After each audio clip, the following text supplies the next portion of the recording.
Bonjour à tous et bienvenue pour notre quatrième vidéo sur Apprenti Comptable. Cette vidéo touchera le chapitre 36 sur la comptabilité générale de la société anonyme. Au sommaire aujourd'hui, c'est de nouveau plutôt dense, on va traiter 8 points que vous voyez à l'écran. Et on commence directement avec le premier point, les dispositions générales, donc la base de la société anonyme. Qu'est-ce que c'est une société anonyme? Donc c'est une société de capitaux, le capital est divisé en actions qui sont détenues par des actionnaires, donc une personne morale. Le risque principal pour l'actionnaire, c'est de perdre le montant souscrit en cas de faillite de la société. Et puis l'actionnaire n'est pas indéfiniment responsable. Donc il est responsable jusqu'à hauteur du montant souscrit pour l'action, contrairement à une raison individuelle. Et fiscalement, l'actionnaire et la société sont assujettis séparément. Donc l'actionnaire, il aura sa déclaration d'impôt en tant que personne physique et la société aura sa déclaration d'impôt en tant que personne morale.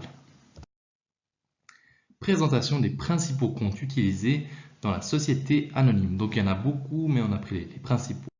Au niveau de l'actif, on a deux nouveaux comptes, donc c'est l'actionnaire et participant. Ça, c'est uniquement le capital non libéré, donc le capital souscrit mais non libéré de la part des actionnaires ou des participants. Ensuite, on a aussi au passif de nouveaux comptes, le dividende et le tantième. Donc, dividende, c'est ce qui n'a pas encore été versé aux actionnaires. On comptabilise au passif comme une dette à court terme. Et puis le tantième, c'est la même chose, mais c'est la rémunération du conseil d'administration. Pour les capitaux de propre, on a deux slides qui détaillent ça. Premièrement, le financement propre de la SA, c'est-à-dire le capital action ou le capital participation. On a aussi le capital de croissance, c'est-à-dire les réserves. Ici, on a recensé trois réserves, les réserves légales issues du capital, les réserves légales issues du bénéfice et les réserves libres. On peut aussi inclure dans le capital de croissance les pertes et les bénéfices reportés.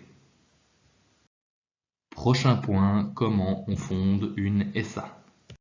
Pour sa fondation, on peut se baser sur 4 articles du Code des obligations qu'on a recensé ici, donc le 621, 622, 632 et le 656. Voilà, maintenant au niveau de la journalisation, comment ça se passe pour émettre une action. Donc, comptabilité actionnaire, donc on souscrit le capital, on met tout à l'actif actionnaire et on met l'équivalent au passif, le capital action. Donc ça, c'est la souscription. C'est minimum 100 000 francs de souscription et 50 000 de libération. Ça, c'est un chiffre à connaître. Minimum 100 000 souscrits et minimum 50 000 libérés. La même chose pour le capital participation, sauf qu'on remplace les comptes actionnaire par participant et capital action par capital participation. Important, le capital participation ne peut pas dépasser le double du capital action. Donc si on a un capital action de 1 million, le maximum du capital participation sera de 2 millions. Dès à présent, la libération du capital, donc la journalisation. Comment ça se passe? Alors, avant, vous vous souvenez, on avait actionnaire qui était à l'actif, participant aussi. Pour libérer, on va utiliser la banque, c'est la façon la plus courante de libérer le capital. Donc imaginons que l'actionnaire nous paye sur le compte en banque, donc on va débiter banque, et puis on va créditer actionnaire pour que celui-là ne soit plus à l'actif. Et puis la même chose pour le capital participation. Nota bene, pour les actions, le montant libéré peut être inférieur au montant souscrit, selon l'article 632 du Code des obligations. Donc voilà une démonstration de la libération partielle. Donc on souscrit 100% du capital action, 300 000, et puis on libère seulement 80% via la banque. Donc voilà une petite explication à l'aide du contenté aussi. Alors voilà quelques aspects de la libération en nature. Je vous les lis. Les apports en nature doivent résulter d'un contrat passé sous forme écrite ou notariée. L'ASA doit pouvoir disposer librement de ses apports dès son inscription au registre du commerce. Un rapport de fondation doit être établi et certifié par un réviseur en attestant la valeur des apports nature. Donc, je pense que ça se passe de commentaires, c'est clair. Ici, nous avons recensé diverses possibilités de libérer en nature. Donc, imaginons qu'on avait un capital souscrit de 400 000. 210 000, ça va être libéré par la banque. Donc, un paiement classique, 210 000 par la banque. Ensuite, il y a un autre actionnaire qui préfère nous libérer ses actions par remise de titres. Donc, on va comptabiliser les titres actifs, titres actionnaires, on libère. La même chose pour les machines, par exemple l'actionnaire nous remet des machines. La même chose pour véhicules, et puis on peut aussi le faire pour les créances clients. Mais attention, pour les créances clients, on n'oublie pas de créer une provision qui est déduite de la créance totale pour pouvoir libérer actionnaire. Voilà les données du slide précédent inscrits dans les comptes. Donc on voit bien qu'est-ce qui se passe au niveau de l'actif et du passif. C'est assez clair. Je pense que c'est bien de s'arrêter sur ces deux slides-là, donc de libération nature, pour bien comprendre la logique. Ensuite, combien ça coûte de fonder sa société anonyme? Donc, là-dedans, il faut compter un droit de timbre fédéral qui est d'1% du capital souscrit, mais il faudra compter un peu plus, donc une prime à l'émission, si le capital souscrit dépasse les 1 million de francs. Ensuite, il y a des frais pour s'inscrire au registre du commerce, il faudra bien sûr payer le notaire, la fiduciaire, et puis la banque qui consigne le capital, et puis encore divers frais. Mais je pense que la donnée à connaître, c'est bien sûr les 1% du capital souscrit. Et comment on journalise tout ceci? On passe tout ça dans le compte FAO, qui est le compte de frais de fondation, d'augmentation de capital. Donc le compte FAO, qui est un compte de charge, qu'on passe généralement par la banque ou par la poste. On en parlait juste à l'instant, l'augmentation du capital de la SA. Ça s'apparente un peu à la fondation, mais avec diverses petites subtilités. Pour journaliser l'augmentation de capital, comment ça se passe? Donc, on reprend les mêmes comptes que pour la fondation, actionnaire et capital action. Imaginons que nous voulons augmenter de 100 000 francs le capital action. Il ne faudra pas uniquement compter les 100 000 francs, mais il faudra aussi compter 20% de réserve légale sur agio. Total, 120 000. Et ces 120 000 là, ce seront les actionnaires qui nous les paieront. Ici, c'est via la banque, mais ils peuvent évidemment le faire différemment comme on l'a vu précédemment. Et puis, troisième opération, on paye les frais d'augmentation de capital par la banque, déterminés par le tableau que je vous ai montré tout à l'heure. On peut aussi libérer partiellement une augmentation de capital. On a un exemple ici. On veut augmenter le capital action de 200 000, mais on libère uniquement 180 000 des 260 000 que les actionnaires nous devaient. Mais attention, il faut toujours libérer à 100% la réserve légale sur agio. On ne libère jamais partiellement la réserve légale sur agio. Ça, c'est quelque chose qu'il faut connaître, à ne pas oublier. Sinon, pour le reste, c'est la même chose.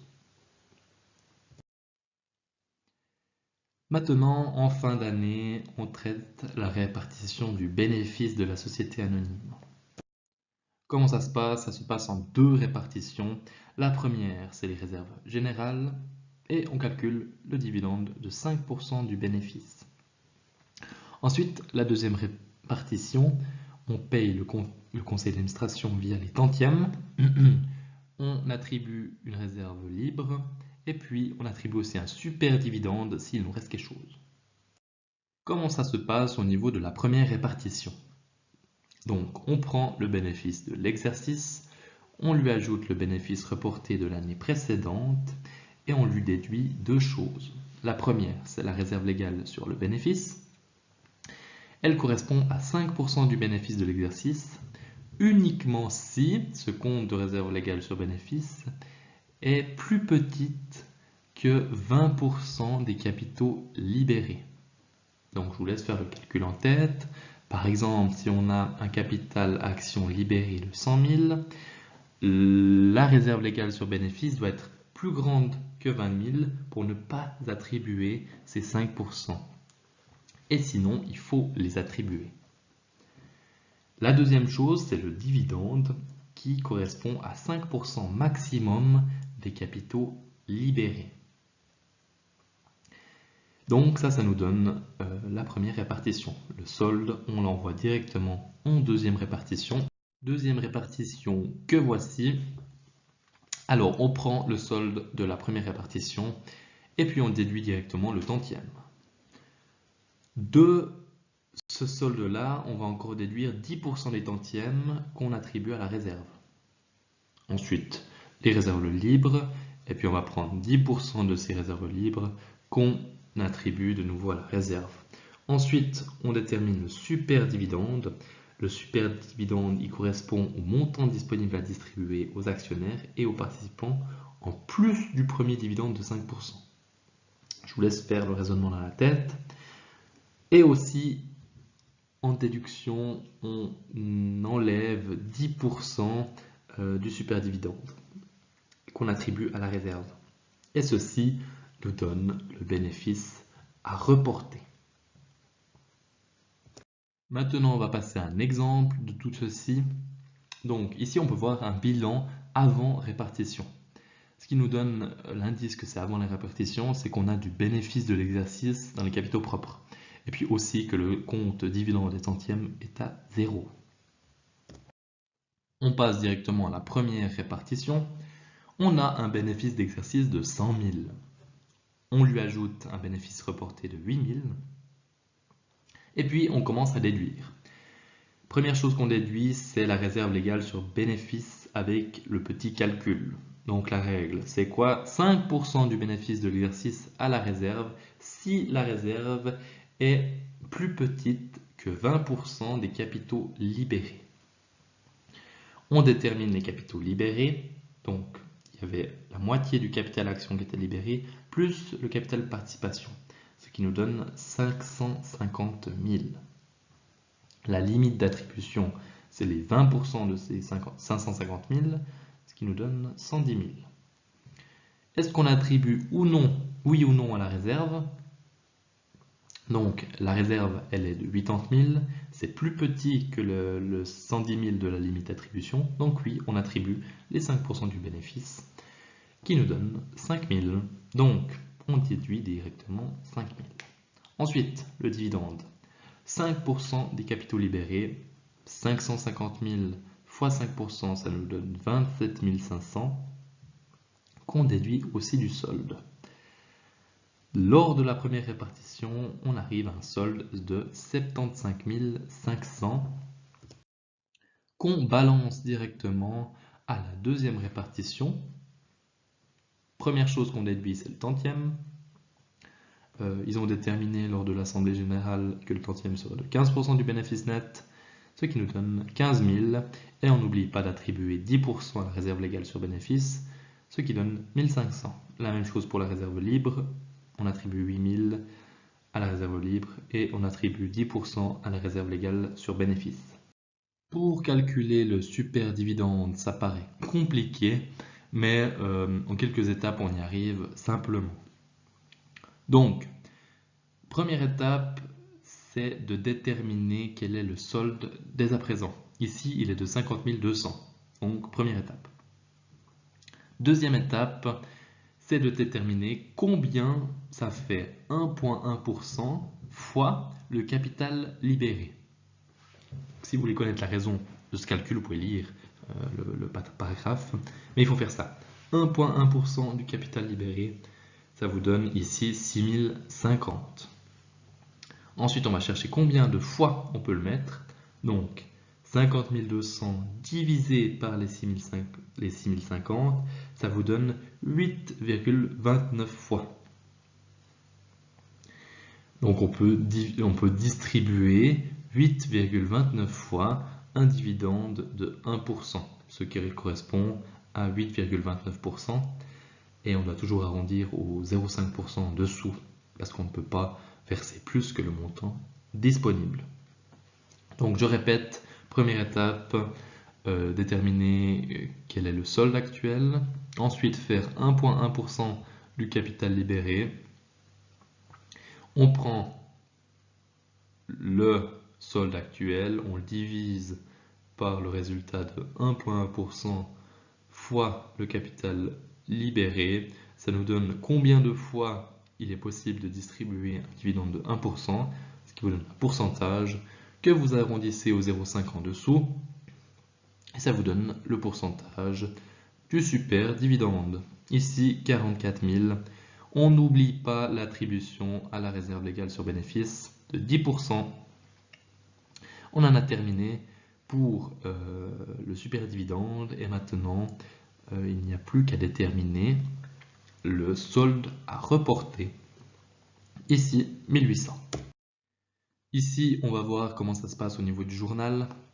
Donc, on prend nos 108 000 qu'on avait initialement. C'est le bénéfice de l'exercice et le bénéfice reporté qu'on met au débit. Et puis ensuite, on comptabilise toutes nos répartitions, dividendes, tantièmes, réserve légale sur bénéfice, réserve libre et le bénéfice reporté. Et si on additionne tout, ça doit être égal. Maintenant, on voit le même bilan qu'on a vu tout à l'heure, sauf que cette fois, il a été réparti.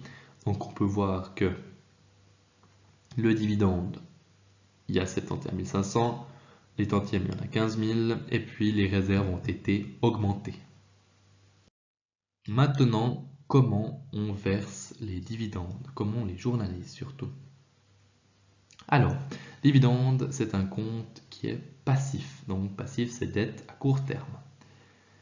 Imaginons qu'on ait des dividendes de 71 500 qu'on veut distribuer à nos actionnaires. C'est tout bête, mais il ne faut pas oublier l'impôt anticipé de 35%. Donc eux, sur leur compte, on va leur distribuer uniquement les 65%. 65% de 71 500, ce qui donne 46 475, et on verse le solde aux contributions, donc on passe ça dans dette AFC.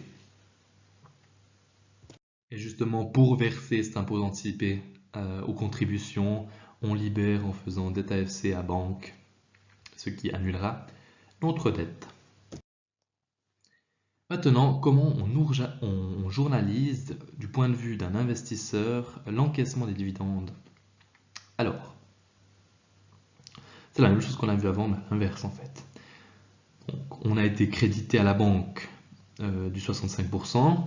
On comptabilise quand même le 35% qui va bientôt arriver quand on va déclarer notre argent. 100% au débit. Et puis, on met aussi le 100% au crédit, mais dans les produits financiers. Donc, banque plus créance AFC, ça donne les produits financiers. Il peut arriver quand même qu'une entreprise fasse une perte. Mais comment on la comptabilise alors? Il y a deux possibilités. Soit on la reporte au bilan en espérant que l'année suivante soit meilleure et qu'elle puisse annuler cette perte. Soit on a créé assez de réserves pour absorber la perte. Première solution, c'est tout simple. On crée une perte reportée, donc passif, en déduction du capital. Donc perte reportée à la perte d'exercice, donc au compte de résultat. Voici au niveau du compte comment ça se passe, la perte reportée, donc elle va en déduction des capitaux propres. Mais imaginons quand même que l'entreprise ait fait un bénéfice l'année N plus 1. Donc on fait comme avant pour la répartition du bénéfice. Elle a fait 52 000 de bénéfices et on déduit directement la perte reportée de l'année précédente. Donc ça fera moins de bénéfices à répartir évidemment. Maintenant, deuxième solution, comment on peut absorber la perte par les réserves. On reprend la même perte qu'avant, mais on va utiliser nos deux réserves, par exemple sur bénéfice et sur agio. Donc, on met au débit les réserves et puis au crédit la perte d'exercice, ce qui nous permet de couvrir et puis qu'elles n'apparaissent pas dans le bilan.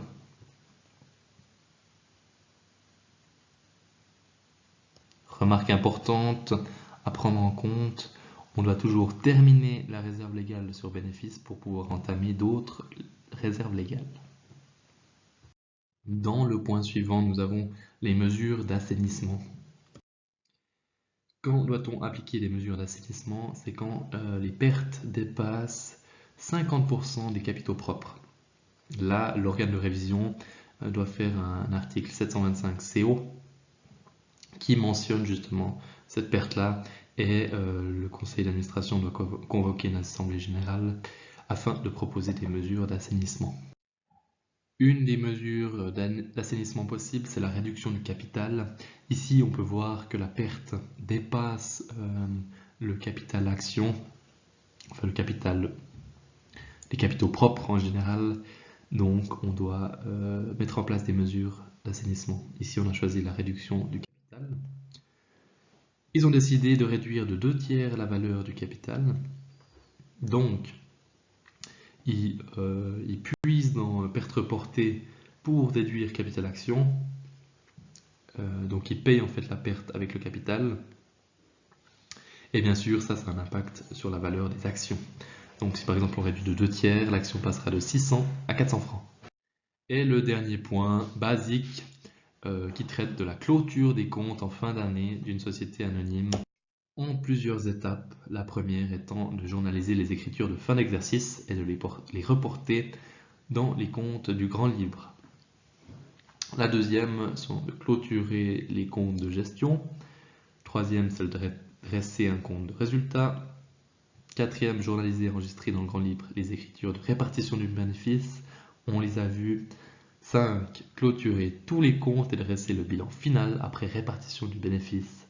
Puis rouvrir les comptes avec un solde à nouveau pour les comptes du bilan. C'en est terminé pour ce chapitre et j'espère que cette vidéo vous aura été bénéfique. Merci.